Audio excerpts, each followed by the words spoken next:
1, 2, 3.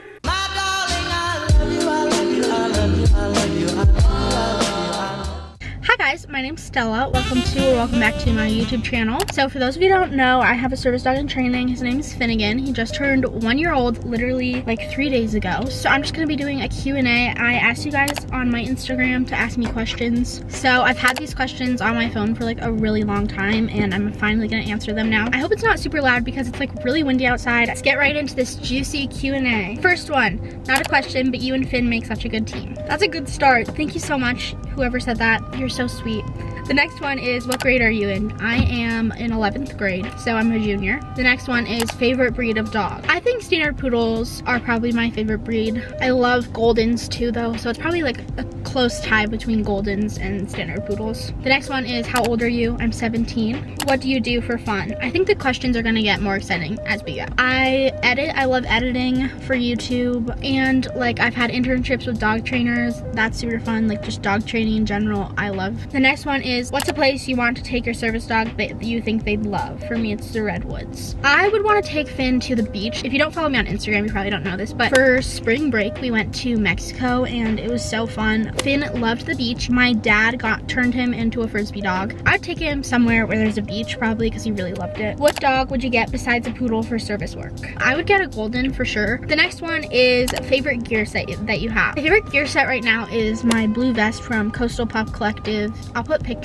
on the screen, and his red biothane gear and his Patience and Love, these straps that match. So that's what he wore to the airport. If you haven't seen that video, go watch it, and I'll link that video in the description. So it's the gear set he wore in that video. Next one is favorite song. My favorite song right now is Mr. Perfectly Fine by Miss Taylor Swift. Anything Taylor Swift does is just perfect and angelic. So for training, what would you change about Finn? Love you. Love you too. Thank you. That's so sweet. I would probably change his food drive. He does have food drive, but like naturally it's not like a lot. So like we've been building it up, but I would probably just have him have more natural food drive. Where is Finn from? He's from a breeder that's like 7 hours away from me. I'm not gonna say the name because I don't know. I feel weird about saying the name for some reason. From a breeder. In the US. That's your information. What's your favorite subject in school? Like at my school, I like doing like independent studies and stuff like that. Like our school, you get to like choose a lot of what you want to do in school. Do you believe service dogs should know tasks before going into non-pet friendly stores? I don't think anyone should rush task training. If you live in a state where service dogs in training are allowed in public, then no. If you live in a state where service dogs in training do not have public access rights, legally you have to. But do I believe that? No. I think that like, I don't think it's good to rush task training like at all. So like legally, it really depends on what state you're in. What breed would you choose for your next service dog? A Golden Retriever. I love standard poodles. I think they're awesome for service dog work. I would choose a Golden just because I love working with Golden Retrievers. I love working with standard poodles too, but I just kind of want to mix it up for my next service dog probably. I think I'll probably always own standard poodles though because I really like them. Next is, do you work? Yes, I've had like traditional jobs before. Like I was a kennel tech at my humane society for like a long time. Like my job right now is I house sit, so I have like pretty regular like clients I guess that I house sit for, and I make money that way. And I also clean. I clean like an Airbnb, and I also clean like a clinic. So that's what I do for work right now, and I like that a lot better because I have more control over like my schedule. The next one is, what made you get your service dog? How did you know he was the one? It was recommended by my doctors, and like we just did a ton of research and stuff, and it seemed like something that would help me, so we added it to my treatment plan. Like I got one because I needed one, not because like I wanted a service dog. And how did I know he was the one? Okay, this literally might sound so cheesy, but when we went to his breeders, he was such a cute puppy. He was literally the cutest puppy I've ever seen in my whole life. I might be biased, but the like puppies were in this thing, and because of COVID, we couldn't like go in there and like touch them before. Like we were supposed to just like look at them, interact in the kennel first. Like we made eye contact, and like he literally just stared at me. He was just so cute and perfect, and I don't know. I loved his personality. But yeah, we just like stared at each other, and the other like puppies were just not really interested in me. What's Finnegan's most helpful task that he knows or that you suspect he'll know? Right now, his most helpful task that he knows already is probably deep pressure therapy. The most helpful task that I suspect he'll know is definitely all his guiding tasks. Those I know are going to be like super helpful and probably my most used tasks. Next one is training update. So right now, Finnegan is in California, San Francisco, California, for a 6-week long board and train. That's kind kind of a training update right now. Like, he's there, so like I don't really know what's going on because we just dropped him off. He's just getting situated, so it's his first week there. How is Finn doing? So like I said, he's at a board and train right now. I don't want to cry thinking about it right now. He seems to be doing good from all the updates I've been getting. While we're on this topic, I'll answer this one. Why did you decide to send Finn to a board and train? I sent him to a board and train for a lot of reasons. The main one being like I wanted someone, like another opinion. I've worked with a lot of professional trainers. I wanted another opinion on like if they think he is really suitable for what I need. And so far like everything's going well, but like I have like, I don't know if I like doubt him or doubt myself, or I'm just like do not want to wash another service dog. So I think I have like some kind of like icky feelings around the thought of having to wash a dog. I think everyone always has that, but since I've had to wash a dog before, I think that's like really a big thing for me. To like make sure that he can do this and just have someone be like, yes, he's suitable, or no, he's not. And also because he needs it. Like he's had reactivity recently that we've been trying to work through, and it's just like really stressful for me to work through it in public. Like it's really random reactivity. It's not like fear at all. And then just to like work on a lot of foundational stuff. Next one is, what can you do if you want to use a certain training tool but your parent/guardian won't let you? This is a good question. I would recommend educating them. I think that's like the best thing you can do. And like ultimately it's not their, I guess if you're underage, it is their dog, but like really it shouldn't be up to them. And if they want what's best for you and your dog, like it really shouldn't be like a problem as long as they're educated. The next one is, how are you doing? Like truly, honestly, how are you doing? Thank you for asking. I'm okay. I really miss Finnegan because he's gone right now. I just like, I can't talk about it. I'm gonna cry if I talk about it for a lot of the time. It's been like really hard, and I tried not to think about him not being here with me for like 6 weeks, and I think I just like ended up not thinking about it,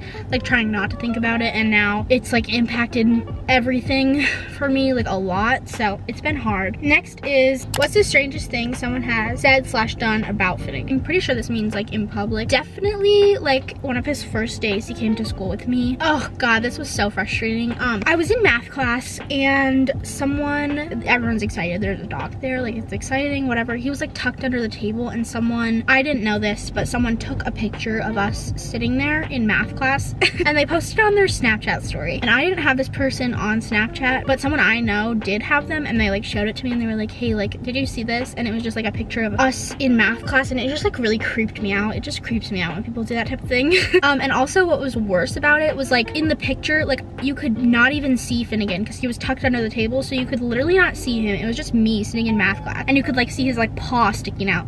That was it. And so that just made me so uncomfortable, and I hate having my picture taken, especially if I don't know that it's being taken. So that just made me like super uncomfortable and was just like awkward. Like it's fine, whatever. That type of thing happens all the time, but that was like the worst one because like you literally couldn't even barely see him in the picture. It was pretty much a picture of me on their Snapchat story. Next one is, do you have other pets? Yes, we do. We have 3 other dogs. One's a therapy dog, and then the other 2 are pets, and then Finnegan, who's a service dog in training. We have horses and a donkey and turkeys and chickens. We live on like a little mini ranch sort of things. The next one is, what's the hardest thing about high school? For me, the social aspect of it all. I think it definitely depends on everyone, but definitely for me, it's like the social aspect. What's your dream job? My dream job is to be a clinical psychologist, so that's what I plan on going to school for. What is your best training tip that you've learned so far? I have a couple. So 1, be patient, like go slow with training. 2, be consistent. Consistency is like super important. And the other one is just like, remember like training doesn't just happen in like the training session. Like you have to have like a good balanced lifestyle with your dog outside of your training sessions to have like a good relationship with them. Implement your training skills outside of a training session, if that makes any sense. What's the hardest part about owning a service dog? Having a service dog is not convenient. There's like a lot of things that are like hard about having a service dog. I think like the public is definitely hard to deal with, but like also just like it's just not super convenient. Like I'm super happy I have a service dog in training. Like service dog is something that is like helpful and I need that, but like there are definitely some parts of it that are just like so draining and exhausting. I would say probably the biggest hardest thing is handling the public. public. Next is, what's one thing you aim to do for yourself each day that brings you joy? This question's so cute. At night, my mom and I watch Criminal Minds, and usually Finnegan's there. So it's usually us three watching Criminal Minds in my bed, and that just makes me so happy. That's my favorite part of the day usually. Next one is, where do you think you'll be in 5 years? Hopefully Finnegan and I will have graduated from college, and I'll have my bachelor's degree, and then we'll be on our way to get my master's degree. That is hopefully where I'll be in 5 years, but you never know. Next one is, what's your favorite piece of gear? I already said like my favorite setup, but like my one specific favorite piece of gear, I think it's probably that vest from Coastal Pub Collective. I just love it so much. Next is, what are the consequences of putting a service dog vest on a dog who's not trained? Part 2, like if you're faking having a service dog just so you can bring your dog with you. It's illegal, so you can get a really big fine. There's a lot of stuff that can happen. The thing about that, the unfortunate part is generally nothing happens because it's really hard to prove, and people really rarely will like take that and take legal action with it, as unfortunate as it is. The employees don't care enough. The people bringing the dog in don't care enough. It's just really hard to prove that that dog is not a service dog because of like the legal stuff, which is why so many people do it. There's definitely more consequences for us